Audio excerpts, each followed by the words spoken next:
See if you can see it better. I noticed the last time I did it, nobody could see it very well, so I'm shooting this again. Working on these parts here. I think I got it zoomed in better also. I've already removed these parts and got them pretty close to the line.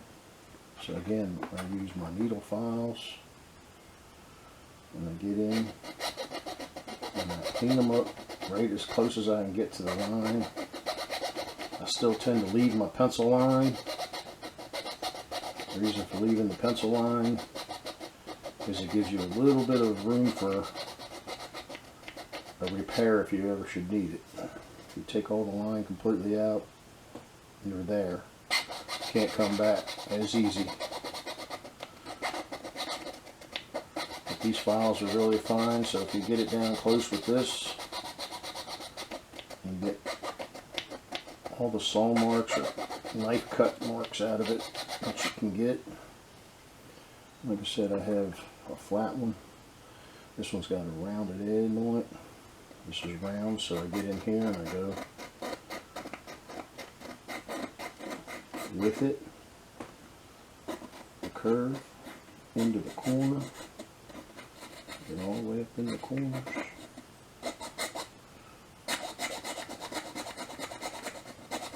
This is not a fast process. I'm in no hurry.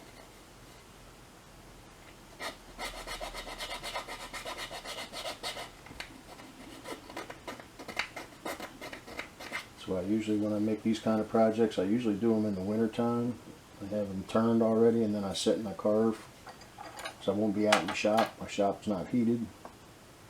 So I come in and do these. Now let me see if I can zoom in on these here. You should be able to see it better on this video. They start off like this, over here with nothing. Then you trace them out with the fine point knife. As I was saying before, you can see there's a discrepancy. This line's actually, this is a little too wide. So I'll actually take the line out on this one to make that opening a little bit bigger on that one when I get there. That'll be reducing this, making it more even to match these others. But once you have it traced out,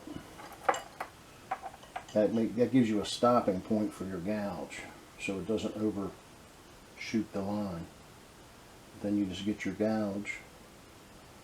This is a V cut that I have in my hand right here. This is a shallow U. And you go in here. And again, you press down towards the piece, not across the piece. It keeps it from slipping as bad. And jab your other hand. I don't wear Kevlar gloves. If you feel that you need to, I recommend it. I've been doing this for quite a while. They just get in my way. That's why I don't wear them. I can't wear gloves. And then it's just a matter of slowly removing.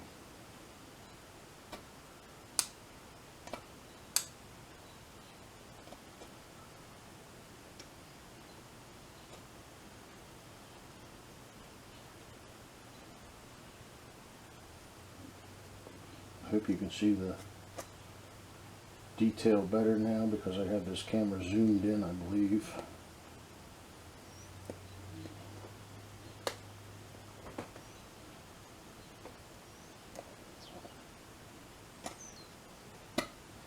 And like I said, it is a process. It's a slow process.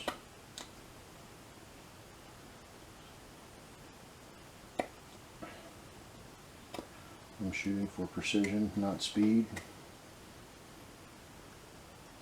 You'll see I'm still maintaining my nice straight line there.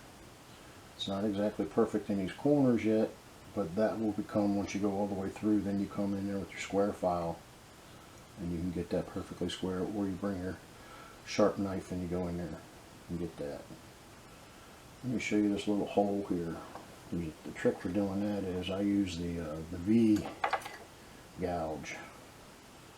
So it comes to almost a 90 degree, and what I'll do is I'll put the very bottom point of that in there and push straight in. do it in this fashion also, in the opposite direction. Then I come over here on the other side, do the same thing.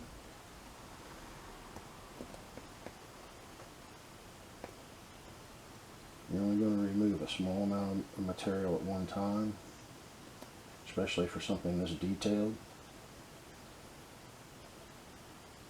And if you're removing material up here, it's not a big deal. When you're in here doing these little bits, it's just a slow, you're only going to get a chip and a chunk at a time. You're not going to get much. See, there's a little piece I just got out.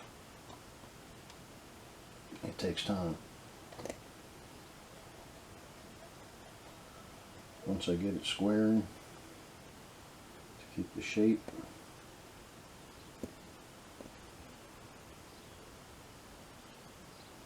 continually go around.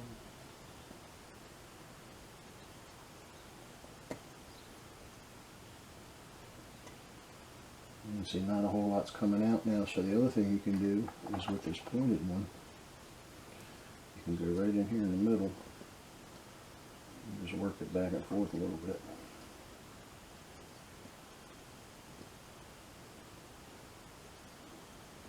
Squaring it out. This wood is a fairly soft wood to work with, so it's not that big a deal. I've done other projects where I was cutting sapel. Much more difficult. It's just even a slower process. I've also carved on teak. Teak is fabulous to carve.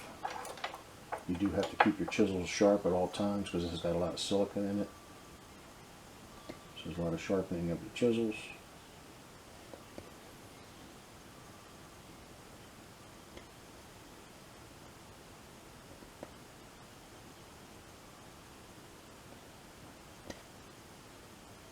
So you can see I'm going, keep repeating the same steps.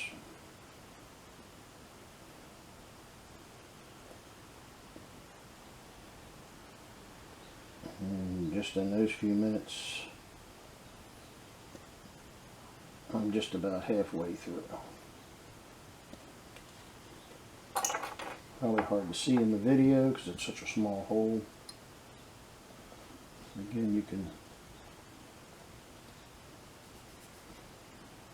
trying to get the point of my knife to come through the other side. I can just feel it coming through.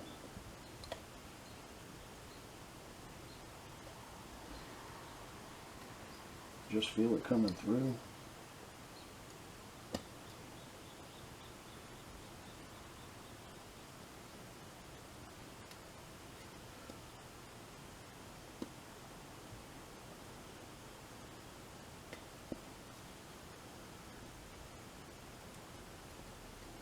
And get more material came out that time.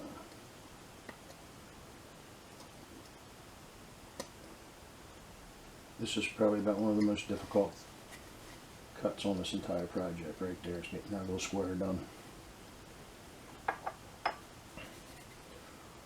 Once the process is done, I usually have several types of sanding implements.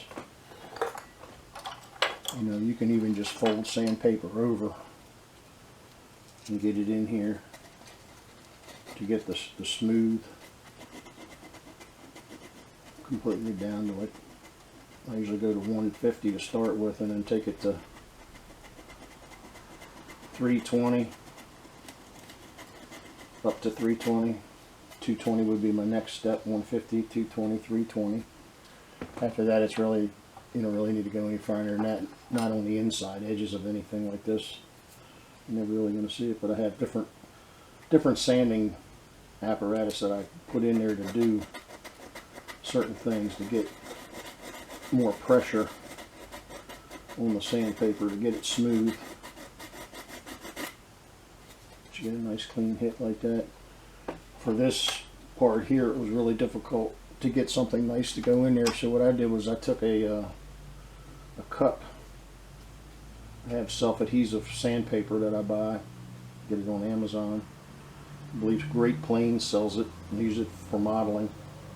But anyway, this is the edge of a cap that goes on a can. Just remove some of it and have pretty much the same curve, which lets me get this right in my piece. And then now I can sand inside of there with the curve. You can go in and out and back and forth and remove just a little bit at a time and getting it smooth all at the same time. There's lots of little handmade stuff that you'll do. You